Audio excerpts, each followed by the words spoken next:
Hello everyone, my name is Ween and welcome back to School of Dragons.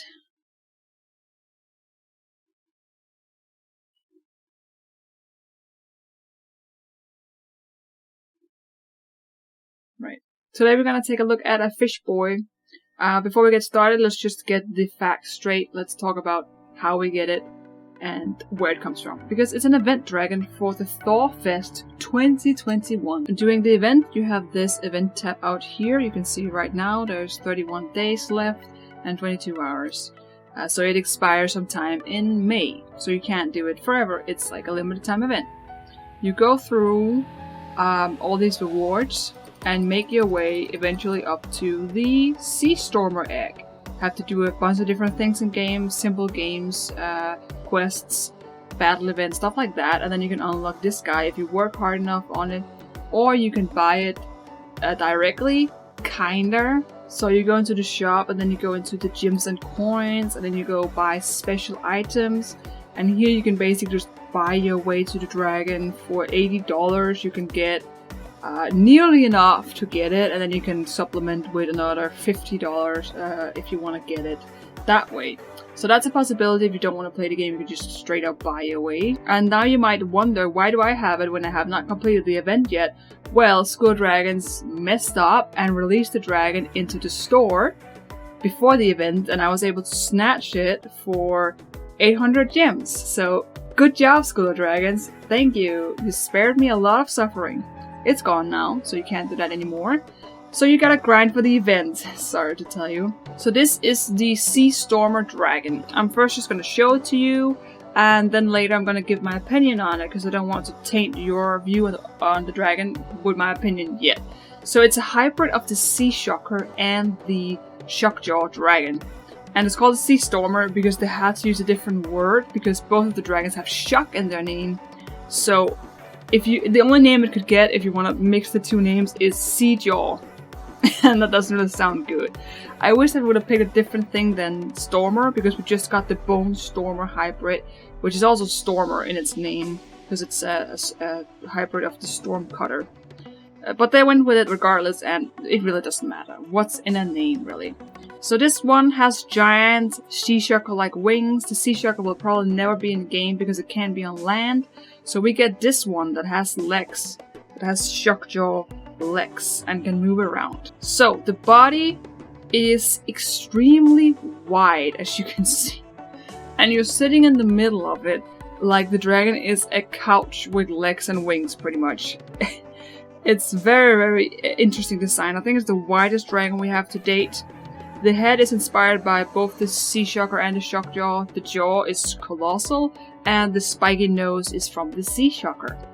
We got the horns from the Shockjaw, spikes from the Seashocker, and the wings are also very Seashocker-ish, and they never fold in, they just hold them out like this, so they look like Seashocker wings all the time. The legs are obviously Shockjaw because the Seashocker doesn't have wings, and the tail is, I think, Seashocker. And it is quite long and has some almost like flat fin at the end. It looks very spiky, but I think it's just skin. So that's how it goes. So the stats of the Seastormer. Mine is named Bingus and Kunt. Seems alright, seems okay. I used it in battle. Don't do that, it's terrible in battle. No. Might be okay in racing though, I'm not sure. Let's take a look at its shots. It's got quite an impressive shot. Let me just see if I can shoot someone. It's like a spiral of electricity that kind of unleashes, obviously 2 shots because 2 hits. Which is also why my dragon has 2 names. So you shoot out and it explodes into this spiral of electricity. I don't know what the science is, but it does look cool. And leaves like a big effect. If you do it near water, it will kind of do this square glow thing in the water, as you can see. It's kind of weird, to be honest with you, but that's what it does. It glows up in like a square shape. The flying as well is somewhat smooth. Again, very wide dragon. It looks... I think it's wider than the Thunder Drum. I think it's the widest we have in game. And the wings are flapping. quite smoothly. And we are gliding. Pretty nice animations outside. The wings are slightly like twitching a little bit in the wind.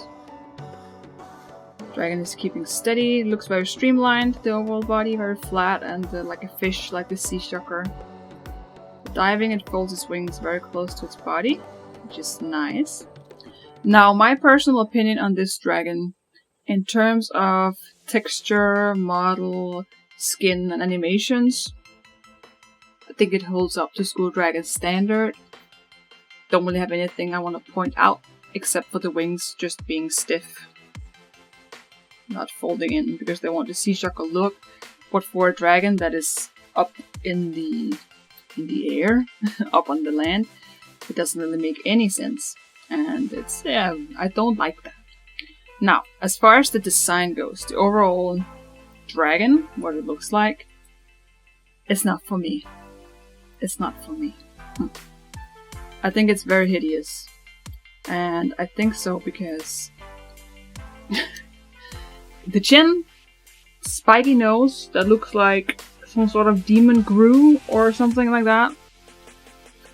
And extremely dumb expression, like when you look at the front with the spiky nose.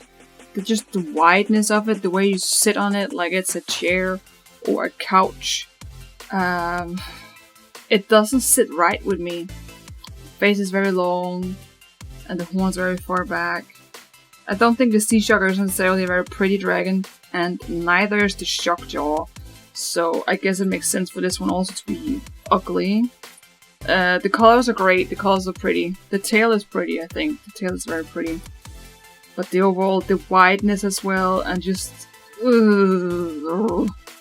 But, if I have to compare it to the Seashocker and the Shockjaw, and if I ask myself which one do you like best of those three, then... I'm not sure what the answer would be then. I'll probably say the Seashocker then.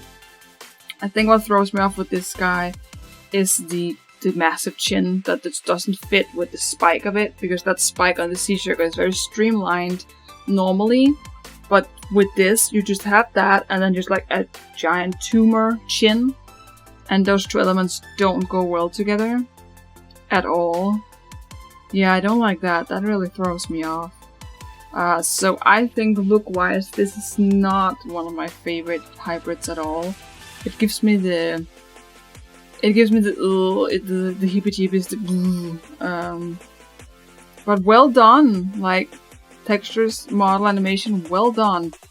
But the design, yeah, I don't like it. So it's not really something that I'm like aiming on School Dragons, like you did a bad job. Whoever designed it, I wouldn't say they did a bad job because the source material, is two dragons that aren't very pretty. So I'm not harassing anyone that was in this process of making this dragon. It's just an ugly dragon, but that's not their fault, because the other two dragons are also ugly. Aww, look at that, so cute. Aww. They're sleeping together. They don't have a choice, they're stuck to each other. Yeah, but it looks cute, okay? The dragon has 6 shots, which is bad. Very bad already. But if those shots were really powerful, that would be okay. If it was like a 15 power shot, that's okay, you know? That'll be fine. But this guy, haha, you'll see. Oh. Ah. I just realized something, because the damage they do is 9. But I think that each hit does 9 damage, which adds up to 80 damage, which is not really bad. I mean, if that's the case, because it really looked like that, then that's not too bad at all. Because then if both of them are critical, then we get 80 times 2. That's good. I guess it's alright then. Okay, we did it! What did we do? We got gold! We got... I wasn't even trying! Okay, forget what I said because I misinterpreted. I thought it was 9 altogether, but it's 9 times 2, which is really good. As it turns out, the Seastormer is actually really good for battle. Alright, here we go. Sorry, I'm not that good at singing. Oh my lord, the turn is kind of, no, it's not really the best at all.